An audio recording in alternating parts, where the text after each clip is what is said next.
Hey guys, how you doing? This is Nick from Gimme Fuel Garage, and this is episode number 3.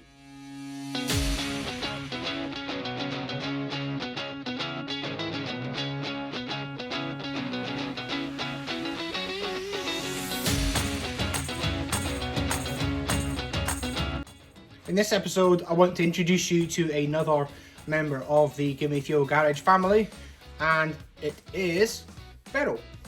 She's a 1979 850, and as you can see in the background, she's in a bit of a sorry state of repair just now, and I'm working to rectify that. Beryl and I have a kind of long history. In 2006, I purchased the car from a family who wasn't really using it. It was sat on the side of the road, and one of my friends had stumbled across it. He lived local to it and said that the car had been sitting there for a considerable period of time. And at that time, I had just finished restoring a 1991 Cooper and was kind of looking for a new challenge. And I wasn't 100% happy with the 91 Cooper. I had lost a lot of confidence in driving it after it was restored and things. So after a couple of meetings with the family, with the gentleman, some of the Queen's finest notes were swapped, and I managed to drive Beryl home.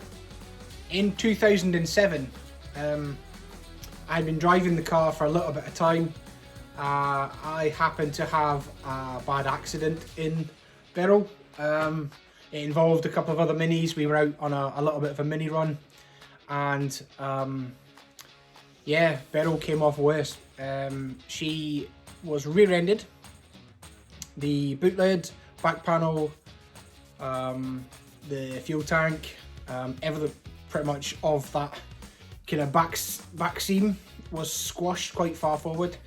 The rear seat back had been kind of crumpled. Yeah, pretty bad. At that time I was only a student staying at my parents' house and just didn't have the funds to repair her back. I mean, the insurance and stuff, yeah, it was all sorted. Car sat in mum and dad's driveway for quite some time, and yeah, I sold the car on. Fast forward a couple of years, I think it was around about 2013, I had found, I mean, through the years, I had known about Beryl being in and around the scene. I had found that I'd found the current owner of her. Circumstances had changed, wasn't a student anymore, had a bit more money in my pocket, and had arranged, basically I persuaded the guy who had it to sell it back to me. Yeah, I paid a lot more than I sold it for, put it that way.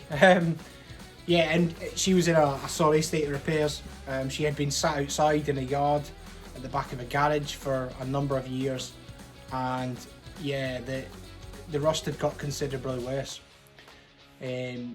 Front end was barely held on. The wings were really bad. The bulkhead had got it. All of the damage that was on the back of the car was still there.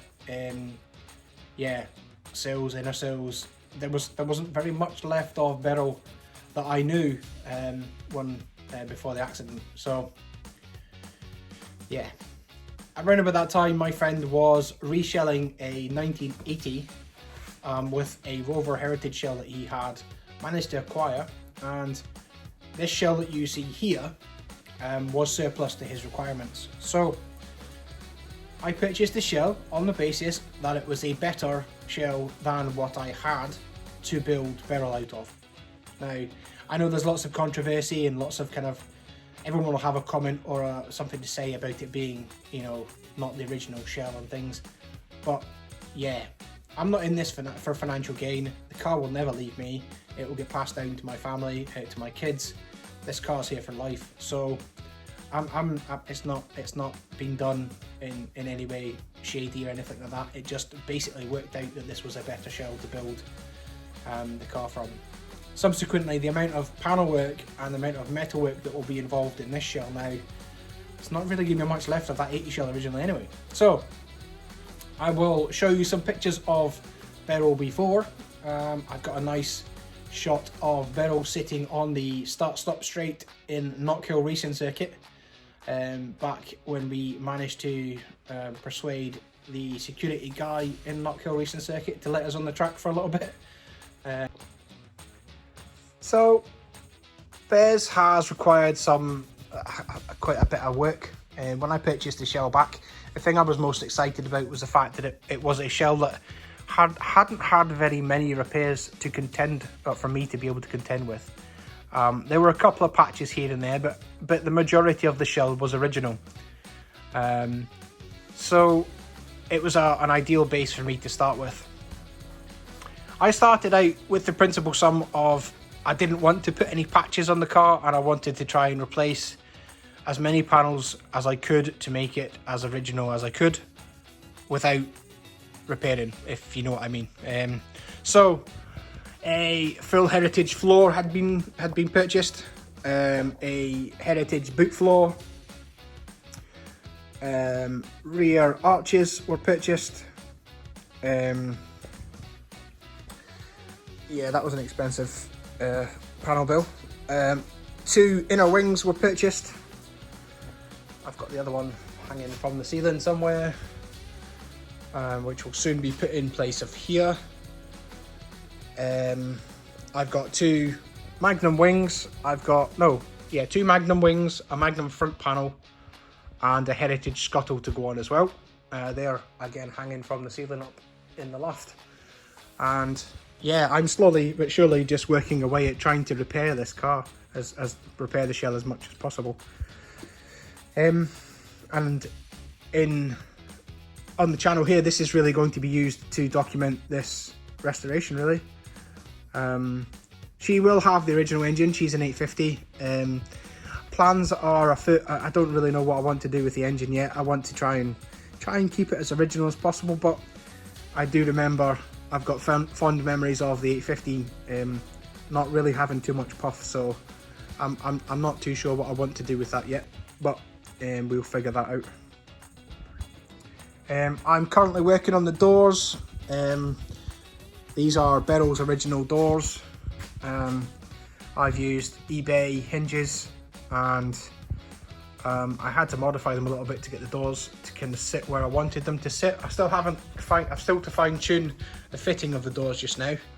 They still sit a little bit low, and although it's cable tied in here, they still need a little bit of fine tuning and adjustment. If any of you guys have any comments on how to actually, get the doors to sit in the frames properly, and any hints or tips on how to do that, that's greatly appreciated. I spent this weekend, I must have had the doors on or off and on about 5 times, messing about with shims and bits and pieces to try and get it to sit the way I wanted it to. The other side doesn't have a skin on it. I've got a skin coming this week for that. Thanks to Sean, I'll be able to, I'm getting a wee loan of his, Sean from BMC Workshop. I'm getting a loan of his door skinning tool to be able to skin the door up, and I'm hoping that that's going to give the frame a bit more rigidity, to allow it to sit the way I want it to sit. I'm hoping that that's the case. But yeah, if any of you guys have got any hints or tips on how to get the doors sitting in the frames, correctly, like with the right spacing around them and stuff, that would be really greatly appreciated. Once the doors are kind of mounted in place and I know that they're going to fit correctly, I'll then be able to effectively finally modify the floor and kind of make the floor fit properly. It's still just, at the moment it's being held in place by screws and stuff, because I wanted basically to check that the repairs I had done to the bottom of the rear quarters, which included the doorstep, weren't miles out. So I had to check those first. But knowing fine well that I think the doors are going to be okay. I think once I've got that skin on that door and it's sitting correct, I should be able to crack on with getting the floor mounted up to where it should be, and we will go from there. But I just wanted to introduce Beryl to the channel. She's a little old lady. She's a 79 850, and there's going to be some more content on this one as we go. But yeah, thanks very much for watching. Give us a like, a comment and a subscribe. As I say, if you can see anything in the video that's glaringly obvious, that's out of place, give me a shout, let me know. This is all a learning curve, as I say. And yeah, greatly appreciated any comments or advice. So thanks very much, guys, and I'll see you on the next one.